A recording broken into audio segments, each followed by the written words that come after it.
வன்னியர்களுக்கு 15% இடஒதுக்கீடு வழங்க கோரி டிசம்பர் 17 சிறை நிரப்புறம் போராட்டம் நடைபெறும் என பாமக தலைவர் அன்புமணி ராமதாஸ் தெரிவித்துள்ளார். கூடுதல் தகவல்களை செய்தியாளர் பாண்டியராஜனிடம் கேட்கலாம். வணக்கம் பாண்டியராஜன், இது குறித்த விவரங்களை பகிரலாம்.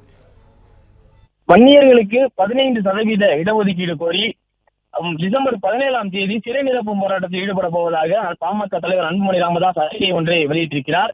குறிப்பாக அவர் வெளியிட்டிருக்கக்கூடிய அறிக்கையில் தமிழ்நாட்டின் கல்வி மற்றும் வேலைவாய்ப்பில் வன்னியர்களுக்கு உள்ளிட ஒதுக்கீடு வழங்க உச்சநீதிமன்றம் ஆணையிட்டு இன்றுடன் 1267 நாட்கள் ஆகியிருக்கிறது என அன்புமணி ராமதாஸ் குறிப்பிட்டிருக்கிறார். வன்னியர்களுக்கு சமூக நீதி வழங்க திமுக அரசு துரும்பை கூட கிள்ளி போடவில்லை எனவும், தமிழகத்தின் பெரும்பான்மை சமூகமான வன்னியர்கள் வாழவே கூடாது, முன்னேறவே கூடாது என்ற வன்மம் கொண்டு திமுக அரசு செயல்படுவதாகவும் அன்புமணி ராமதாஸ் குற்றம் சாட்டியிருக்கிறார்.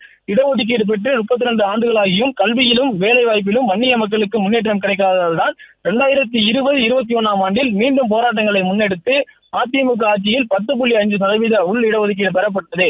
ஆனால் சமூக நீதி இறைவர்கள் சிலர் அதை எதிர்த்து தொடர்ந்த வழக்கால் வன்னியர் இடஒதுக்கீடு செல்லாமல் போனது எனவும் அன்புமணி ராமதாஸ் குறிப்பிட்டிருக்கிறார்.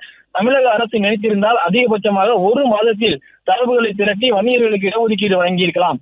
ஆனால் உச்சநீதிமன்றம் தீர்ப்பளித்து 1267 நாட்கள் ஆகியும் இன்று வரை வன்னியர்களுக்கு இடஒதுக்கீடு வழங்கவில்லை என அன்புமணி ராமதாஸ் குறிப்பிட்டிருக்கிறார்.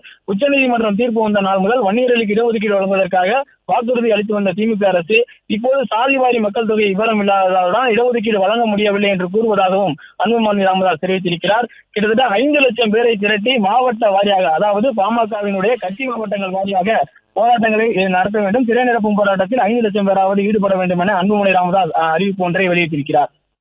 பிளே ஸ்டோர் மற்றும் ஆப் ஸ்டோரில் இருந்து பாலிமர் செயலியை QR கோடு மூலம் பதிவிறக்கம் செய்யுங்கள். செய்திகளை உடனுக்குடன் பெறுங்கள்.